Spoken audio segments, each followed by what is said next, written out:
বাংলাদেশে 34টা টুথপেস্ট গবেষণা কইরা 26টার মধ্যে মাইক্রোপ্লাস্টিক কণা পাওয়া গেছে। তারপরেও প্রতি 100 গ্রামে সর্বনিম্ন 20 থেকে 320টা পর্যন্ত মাইক্রোপ্লাস্টিক কণা পাওয়া গেছে।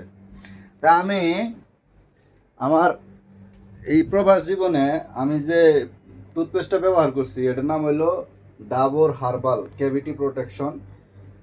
এই যে এটার মধ্যে আমি মোবাইলে গুগলে সার্চ দিলাম যে এটার মধ্যে কোনো মাইক্রোপ্লাস্টিক আছে কিনা। তখন গুগল আমারে কইলো যে এটা আমারে তথ্য দিল যে না, এটার মধ্যে কোনো মাইক্রোপ্লাস্টিক নাই। Dabur herbal cavity protection, natural toothpaste for cavity free strong teeth, no fluoride, no harmful chemical, antibacterial, ingredient. এই যে দেখেন, আপনারা দেখে নেন। এখন আমার কথা হইতেছে, আমাদের বাংলাদেশে এইভাবে কোনো টুথপেস্টের মধ্যে লেখা নাই যে no harmful chemical, no fluoride, natural toothpaste for cavity free strong teeth. যা আছে সব মিথ্যাবাদী, মিথ্যা কথা বলা।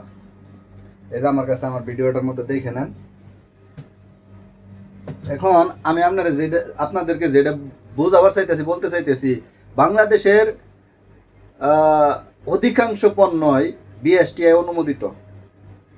তাইলে বিএসটিআই অনুমোদিত পণ্য হয়ে থাকলে বাজারে যে মরণব্যাধি ক্যান্সার ছড়ায় দিছে, এই যে কোম্পানিগুলো যে ছড়ায় দিতেছে, মানুষকে ধোঁকা দিতেছে, মানুষকে বোকা বানাইতেছে, টাকা হাতায় নিতেছে, মানুষকে মরণের দিকে ঠেলে দিতেছে, আমাদের বাংলাদেশের এই বিএসটিআই অনুমোদিত করার আগে ঊর্ধ্বতন কর্মকর্তাগুলা কি দেখে নাই?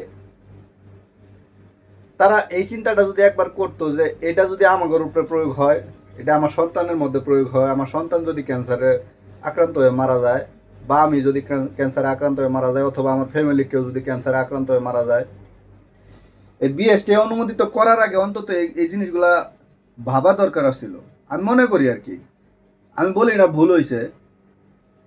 তো তারপরে আমি বলতে চাই যে মানুষের কল্যাণের জন্য হইলেও অন্তত এই জিনিসটা ভাবা দরকার ছিল, দেশের জনগণের জন্য হইলেও ভাবা দরকার ছিল, আল্লাহকে রাজি খুশি করার জন্য, মুসলমান হইলে আল্লাহকে রাজি খুশি করার জন্য হইলেও এই জিনিসটা চিন্তা করা দরকার ছিল। অথবা যদি আপনি অন্য ধর্মের হয়ে থাকেন, তাহলে আপনার অন্তত আপনার স্রষ্টা যাকে বলেন, আপনার স্রষ্টাকে খুশি করার জন্য হইলেও এই কাজটা করার দরকার ছিল। কেননা মানুষের সেবায় যারা নিয়োজিত থাকে তাদের উপর কিন্তু বিশাল বড় একটা দায়িত্ব থাকে, বুঝতে পারছি? এখন আমার কথা হইল, মানে বলতে চাইছিলাম না, তারপরে বলেই ফেলাই, মনে যেহেতু আইসা গেছে, না বললে আবার খুব থেকে যাব। আপনারা কি তাহলে টাকার কাছে বিক্রি হয়ে যান? হ্যাঁ, মানুষের মরণের মধ্যে ঠেলে দিয়ে আপনারা টাকার কাছে বিক্রি হয়ে যান। এজন্যই তো বাংলাদেশে অধিকাংশ এই যে যারা টাকার কাছে বিক্রি হয় তাদের সন্তানরা লুলা, কানা, ল্যাংরা, কত কি হয়। কেন হয় জানেন? জাতিকে মরণের দিকে ঠেলে দিয়া নিজে ভালো থাকার চিন্তা ভাবনা করেন। আল্লাহ সঠিক বিচারকারী, আল্লাহ উত্তম বিচারকারী, উত্তম পরিকল্পনাকারী। কাউরে মরণের মধ্যে ঠেলে দিয়া নিজে ভালো থাকবেন সম্ভব না। কথার মধ্যে ভুল হইলে মাপ চাই। আমি জানি আমার কথা গুছগাছ করে আমি কভার পাই নাই।